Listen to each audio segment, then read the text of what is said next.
Buen día, gente. Buen día. Soy el pastor Joven Noguera. Estoy comenzando Rompiendo Cadenas de hoy. Vivimos un día miércoles 5 de noviembre del año 2025.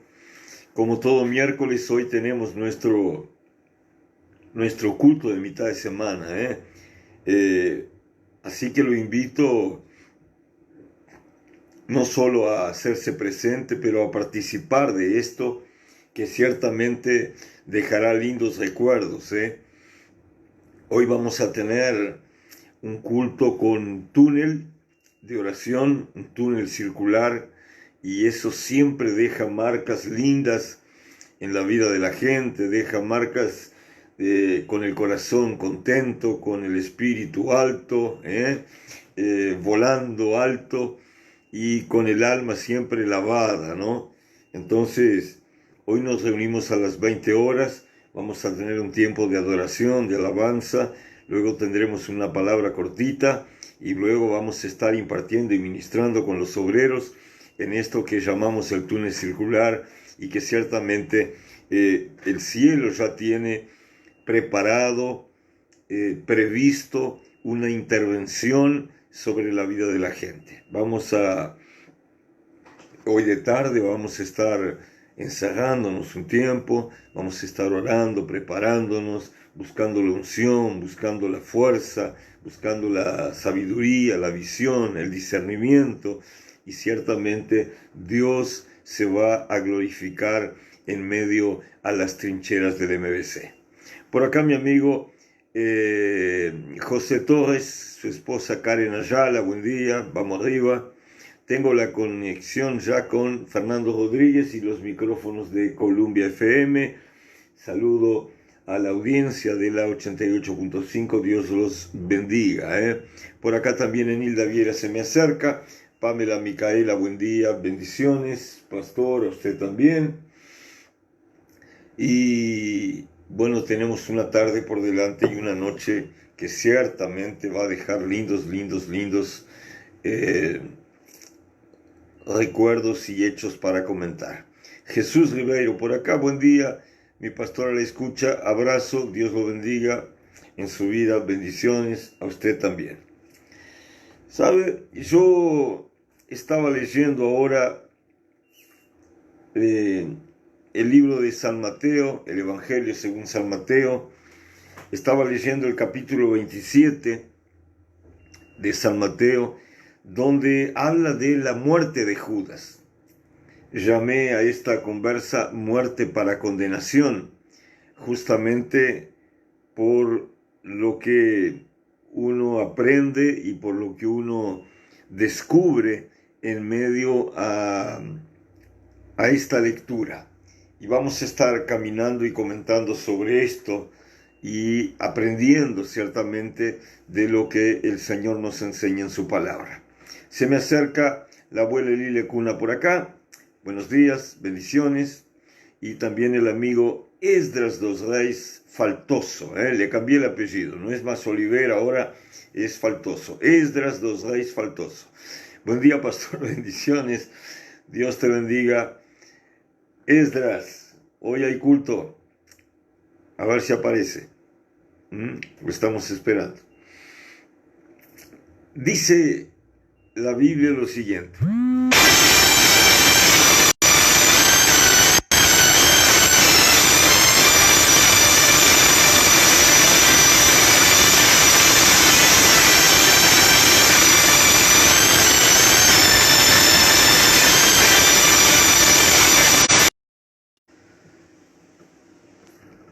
La gente me llama a esa hora, se arma problema.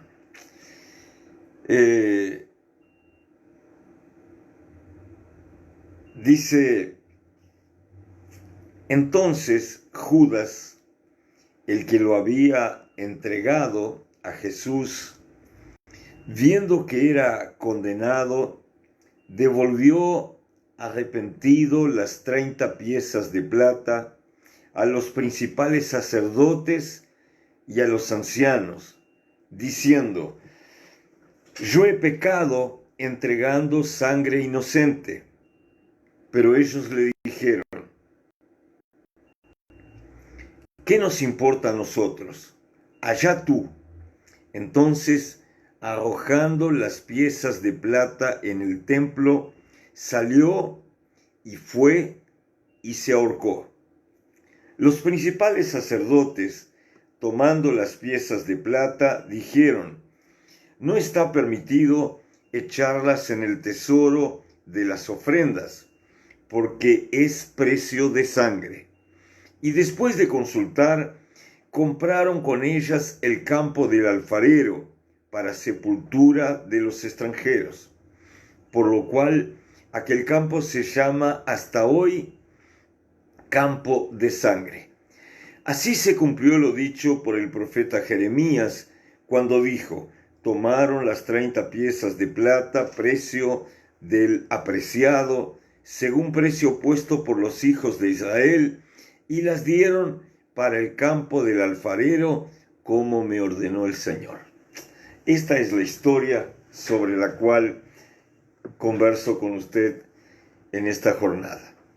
Por acá, Andrea González, su saludo, y Diana Polo Castro, buenos días, pastor, bendiciones.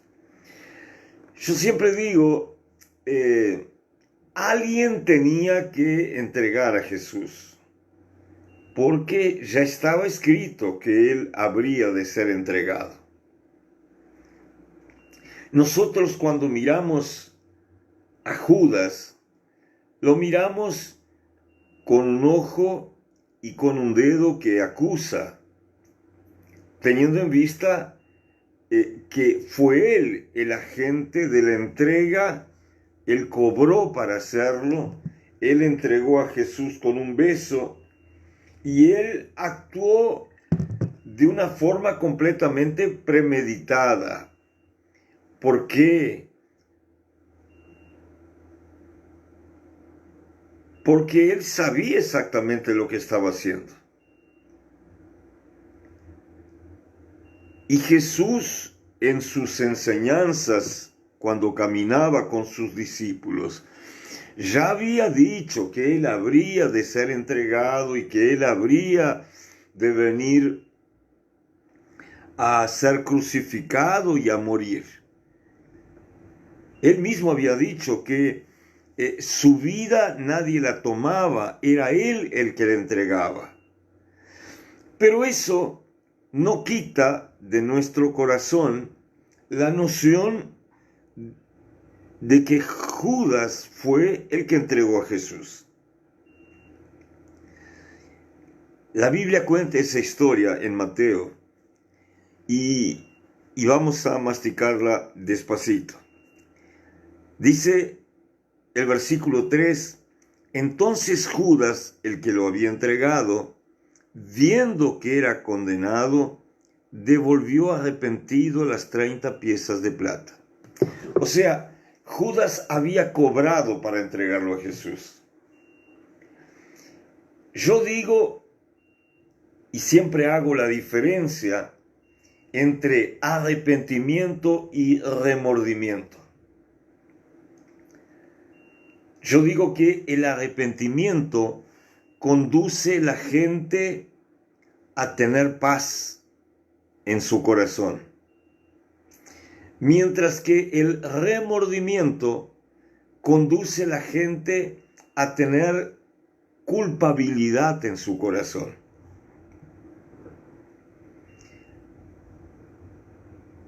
Para la gente común,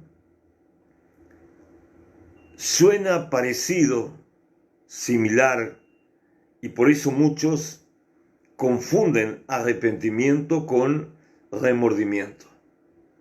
Pero la gran verdad es que son sentimientos que, si bien tienen una raíz parecida, provocan situaciones completamente diferentes.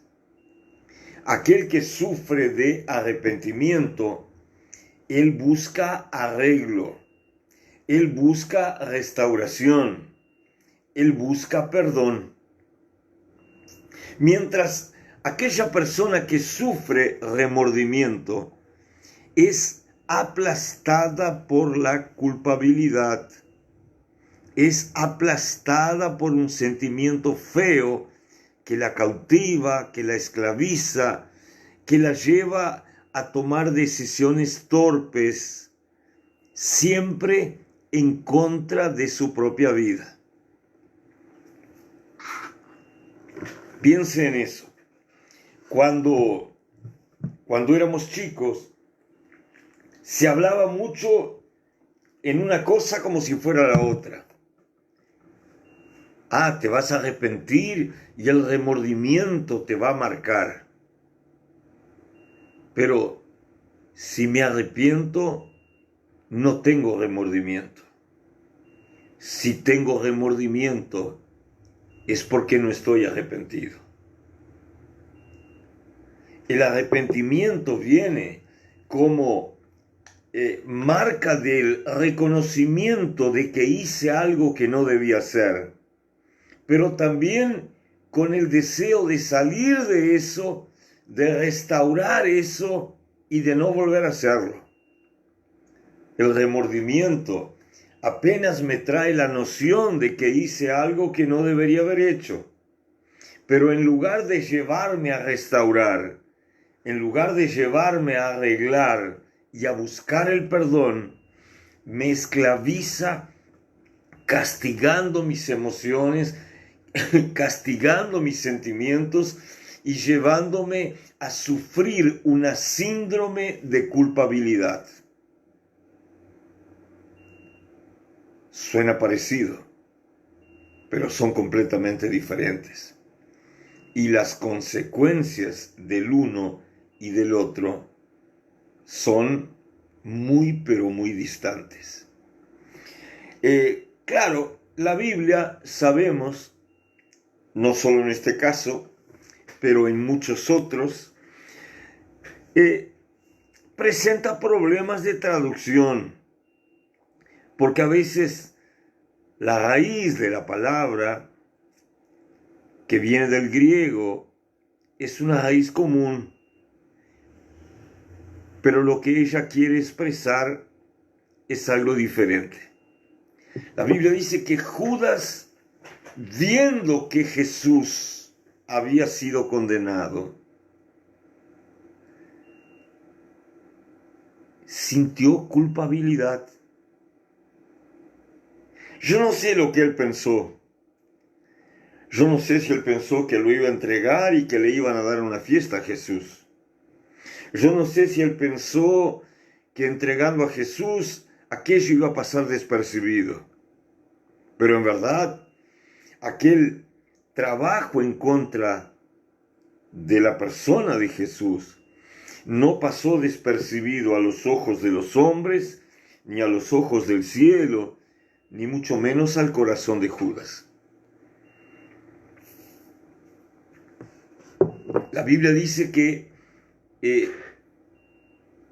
viendo que Jesús era condenado, él quiso anular lo que había hecho.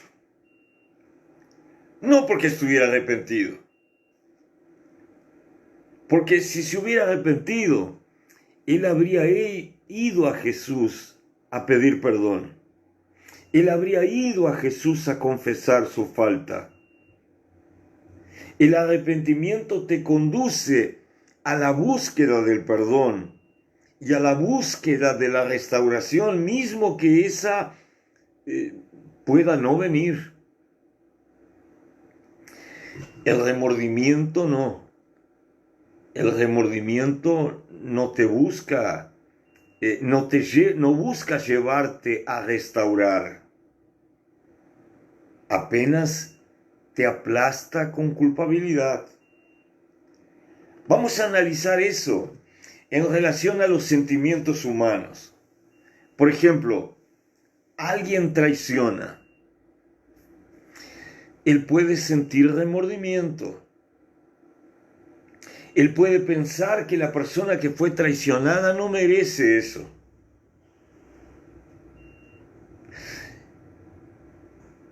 Él puede hasta sentirse culpado por lo que ha hecho.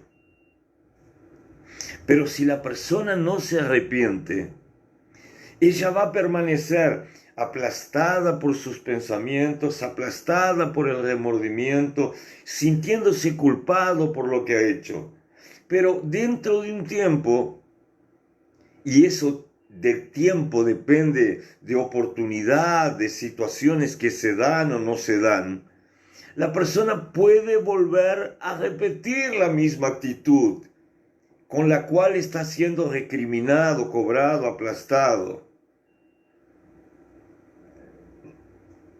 Cuando la persona experimenta el arrepentimiento, ella va a huir de volver a caer en la misma trampa, en la misma armadilla. ¿Por qué? Porque ella sintió la amargura de haberse equivocado. Ella no querrá volver a pasar por eso. Ella va a buscar cambiar su vida, cambiar su actitud y no apenas deshacer lo que hizo. El hecho de alguien que se ha arrepentido lo lleva al hombre no a intentar borrar lo que hizo, pero lo lleva a intentar nunca más volver a hacerlo.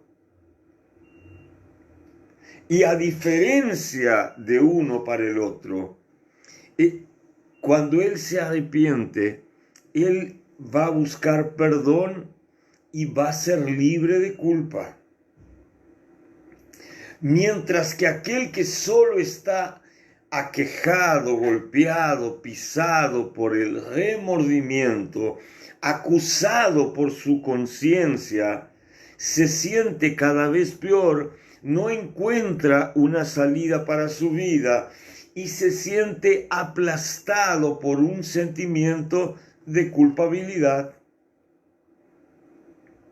Ahora vea, le dije, el arrepentido busca huir de lo que ha hecho para no volver a hacerlo.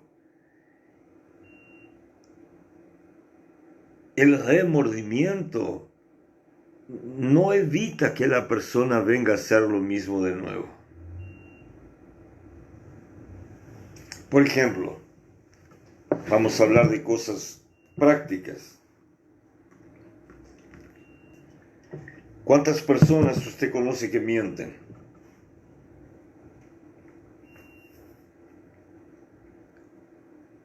Muchas, ¿verdad? En algún momento, esas personas que le mintieron a usted llegaron a decirle que le habían mentido y que estaban de repente tristes o que estaban siendo acusadas por su conciencia por haber mentido. Pero si usted mira la historia de esas personas, ellas dicen eso, confiesan el remordimiento, pero dentro de un tiempo le vuelven a mentir.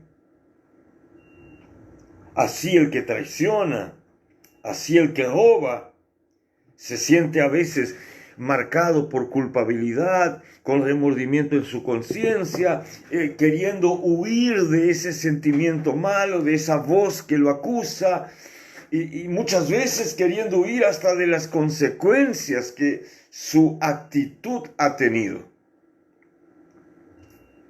Pero eso no evita de que la persona lo vuelva a hacer. Es por eso que personas que tienen conciencia de que lo que han hecho es malo, lo vuelven a hacer.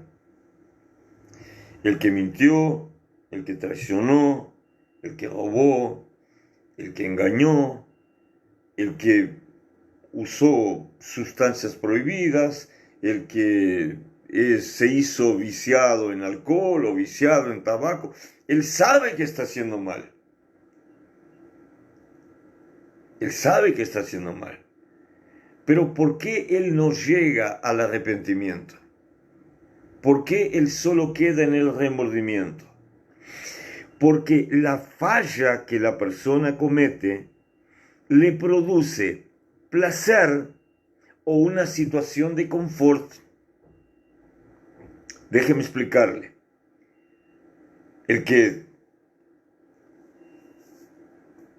Empezando por aquí, el que toma bebida alcohólica, por ejemplo. Bebida alcohólica al tomar no duele. El que fuma, fumar no duele. Ambos van a tener consecuencias negras después, ¿verdad? Usted ve ahí las enfermedades terminales de gente que fumó toda la vida. Usted ve los problemas hepáticos de quien tomó toda la vida el alcohol. Se sabe que va a tener consecuencias malas. La persona puede hasta querer escapar de un cáncer de pulmón o de una hepatitis alcohólica. Pero ella sigue tomando. Ella sigue fumando. Porque en algún momento, cuando ella practica eso que está mal, ella siente placer en hacerlo. No consigo entender exactamente cuál es el placer de fumar, pero el que lo hace es porque tiene un placer.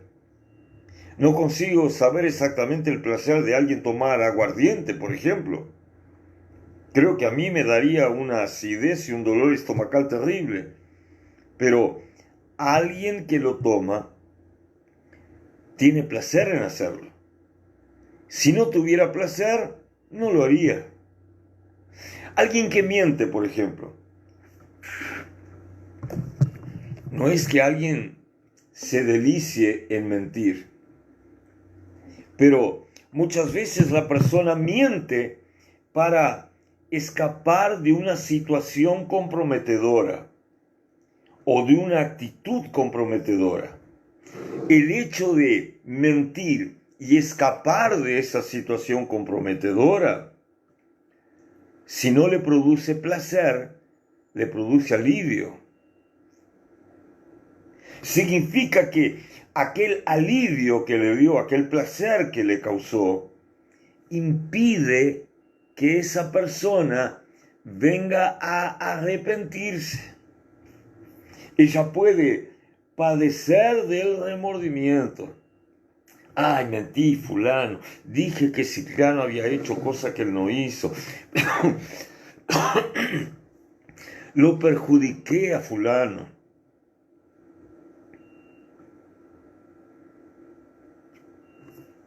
No debería haber hecho eso. Me estoy transformando en una persona mala.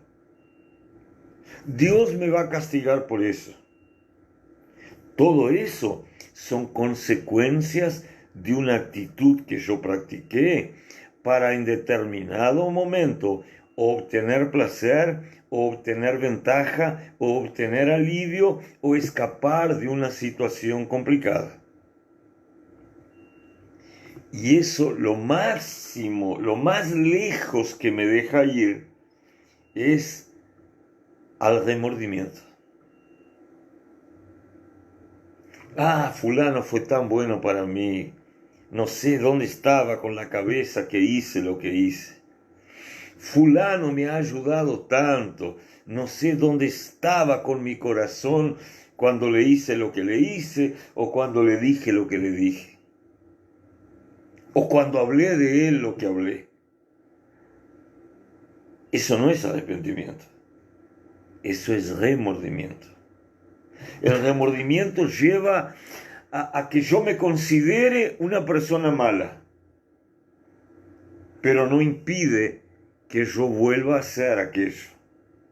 Y que yo no impide que yo vuelva a sentir el placer de hacerlo. ¿No? La historia se repite después. ¿Por qué? Porque imagínense a alguien que toma bebida alcohólica fuerte, ¿no? Ya he visto mucha gente así, al otro día con dolor de cabeza, al otro día sumamente golpeado en su bienestar físico, en su salud. De repente pasa 2, 3 días que dice, no quiero ni oír hablar de esto. Porque está pasando la consecuencia fea de una actitud mala.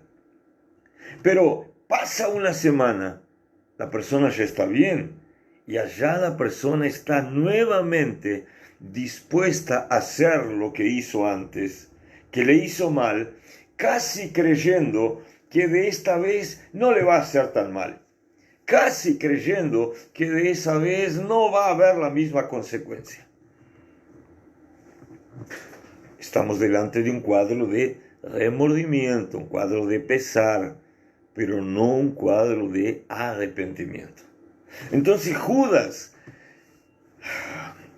no se arrepintió. En verdad, él estaba siendo torturado por el remordimiento.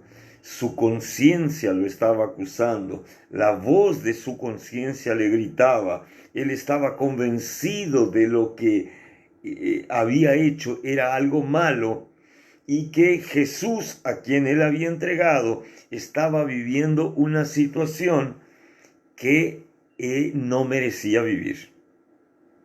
Entonces, él quiso como que librarse de las consecuencias. ¿Qué fue lo primero que hizo?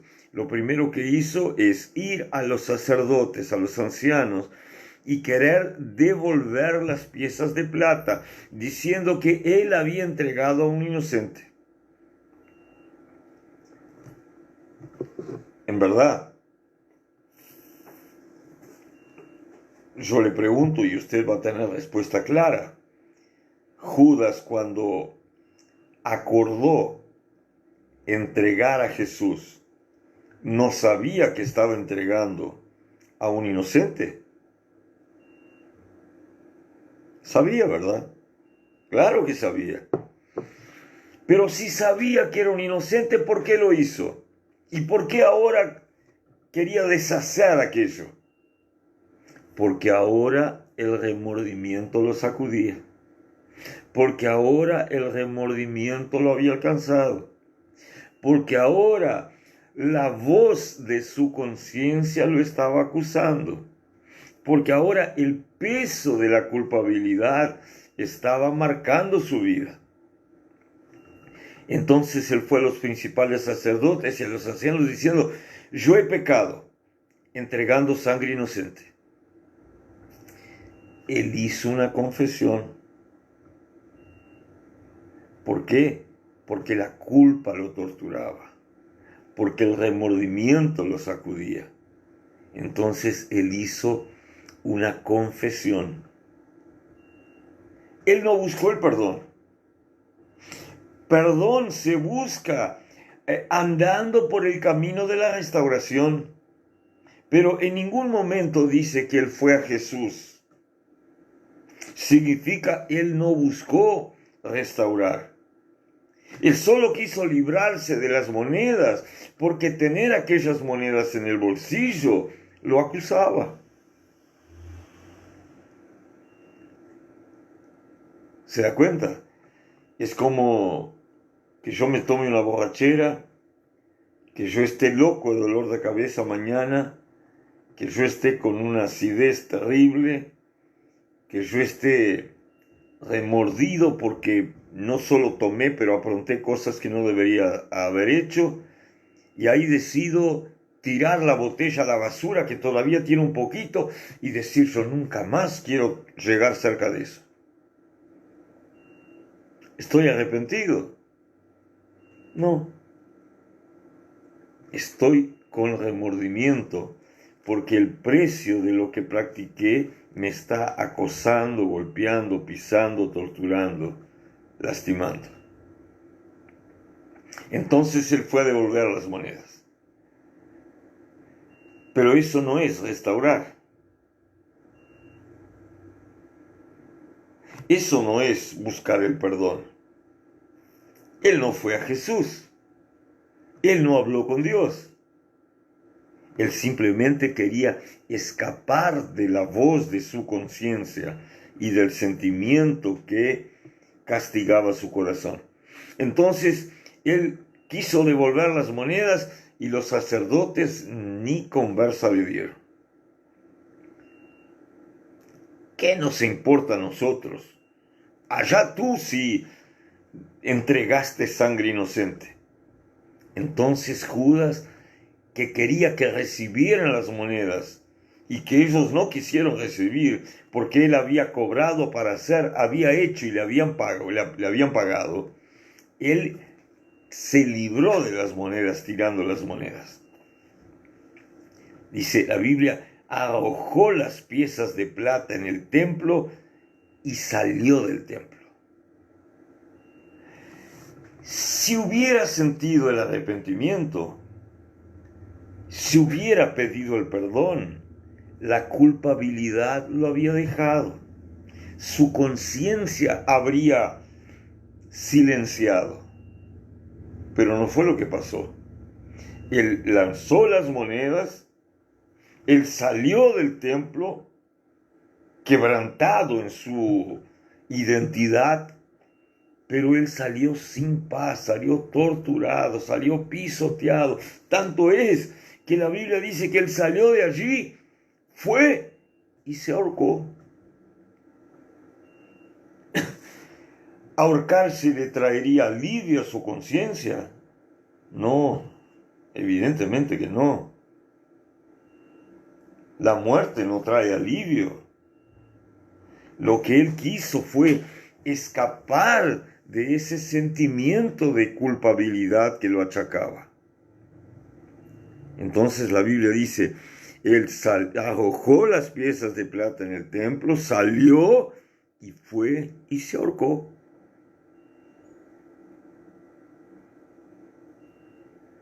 Los sacerdotes que habían hecho el acuerdo con él no estaban preocupados con el estado de Jesús. Eran sus enemigos. Ni mucho menos estaban preocupados con lo de Judas. ¿Por qué digo yo eso?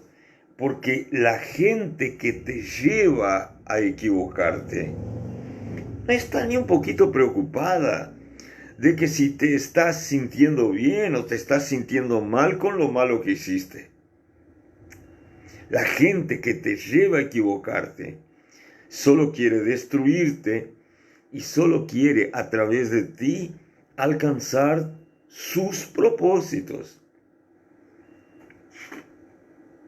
Lo que les interesaba a los sacerdotes era identificar a Jesús, acusarlo a Jesús y darle muerte a Jesús. Estaban a camino de conseguirlo. Jesús iba a ser juzgado, condenado y muerto. Pero no estaba ni un poquito preocupado con el estado emocional, anímico, psicológico de ese hombre Judas que lo había entregado. No estaban ni un poquito preocupados si Judas iba a sentirse bien o mal. Eran sacerdotes, pero no le hablaron a Judas de arrepentimiento, no le hablaron a Judas del perdón, no le hablaron a Judas de confesión, que él podía buscar paz en Dios. Pregunto yo, ¿qué especie de sacerdotes eran esos? Que en lugar de buscar aliviar el sufrimiento de un alma que se sentía aplastada, condenada por el remordimiento y por la culpa lo lanzaron fuera. Dejaron que se fuera del templo gritando, llorando, sintiéndose el último de los hombres o el peor de los seres humanos. Definitivamente, la gente que muchas veces te usa, la gente que muchas veces te lleva a equivocarte, te saca lo mejor que tenés, te roba lo mejor que tenés, no está ni un poquito preocupada con culpa, o con remordimiento, o con el estado anímico que tengas, o de cómo te sentís cuando te miras al espejo. La gran verdad es que la gente que te lleva a equivocarte solo quiere alcanzar sus objetivos. El resto, la culpa, la amargura, el remordimiento, la sensación de fracaso, es un problema que no habla de ellos. Habla de quien se dejó manipular por ellos. Triste, ¿verdad? Tengo a Nilda Viera por acá, también Estela Rosa acercándose, la abuela Laura Cardoso con el abuelo Julio, mi amiga Ana María Valerio presente, Vivus Delu, hola, buen día, amén, amén. Tengo a Isabel Barrera Vargas, buen día, Dios la bendiga. Pablo López en la escucha, Walter Fernández también acercándose, Gabriel Martínez Romero, buen día, bendiciones. Mi amiga Carolina presente, buen día. Carlos Camargo por acá también, buen día amigo, Dios lo bendiga siempre, abrazo. Y Olga Castillo, buen día mi pastor, Dios lo guarde siempre, amén, a usted también.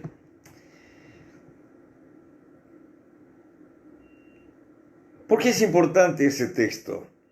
Al final de cuentas habla de cosas que deberían ocurrir y que están consumadas.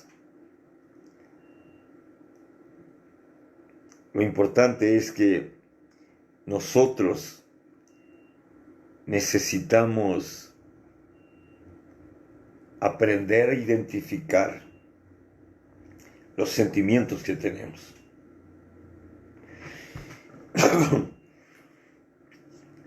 Cuando sentimos arrepentimiento, permitimos que el deseo de cambiar, de ser mejores, y de no volver a hacer lo malo que hicimos, entre a morar en nuestro corazón. Ahí vienen los cambios en las personas.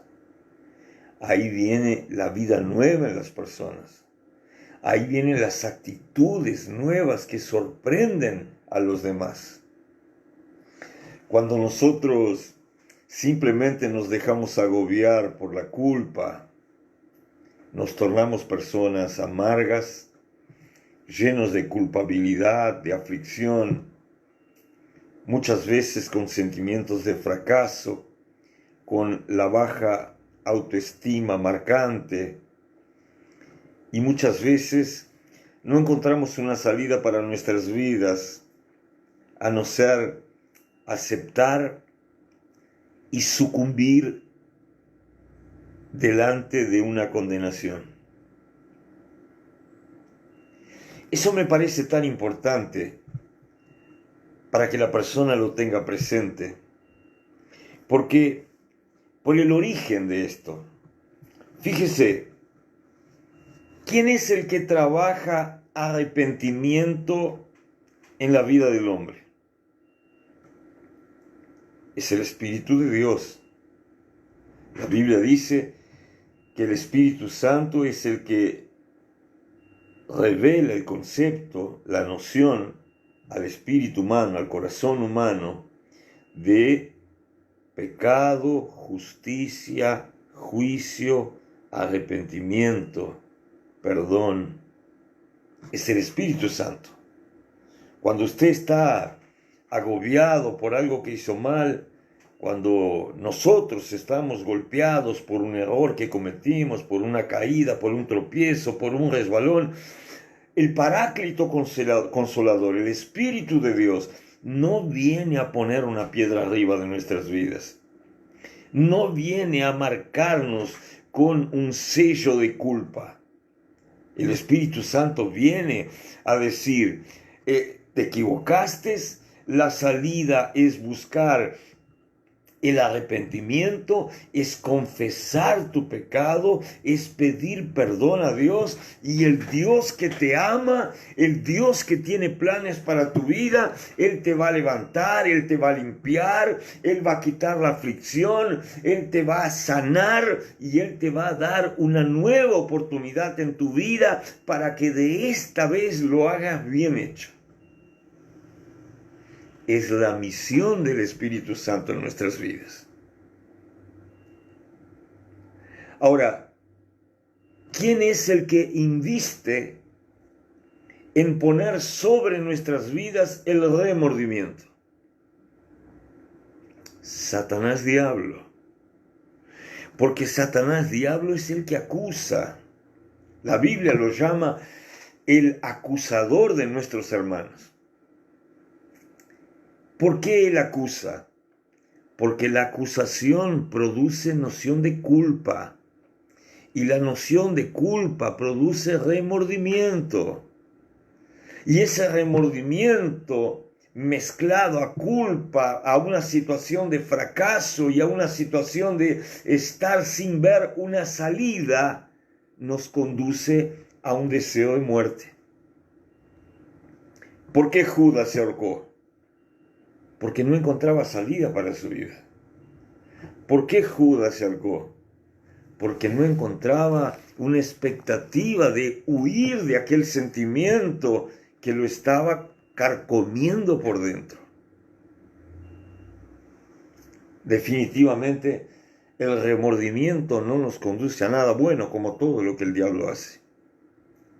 Mientras que el arrepentimiento nos conduce a la confesión, luego nos conduce al pedido de perdón y finalmente a la restauración. No sufra con culpa ni con remordimiento. Confiese su pecado, confiese su error, busque restauración, pida perdón a Dios y viva una vida nueva, libre de las acusaciones del diablo. La Biblia lo dice y yo de verdad le creo en el nombre de Jesús. Amén, amén y amén. Era eso por hoy que tenía que compartir. Dios te bendiga, espero haberlo ayudado y busque siempre el perdón y el arrepentimiento verdadero en manos del Espíritu Santo de Dios. Nos vemos luego a las 20 horas en el MBC y Dios mediante mañana al mediodía por Columbia FM y por las redes sociales del MBC. Gracias por el aguante, gente. Beso grande. Chao, chao.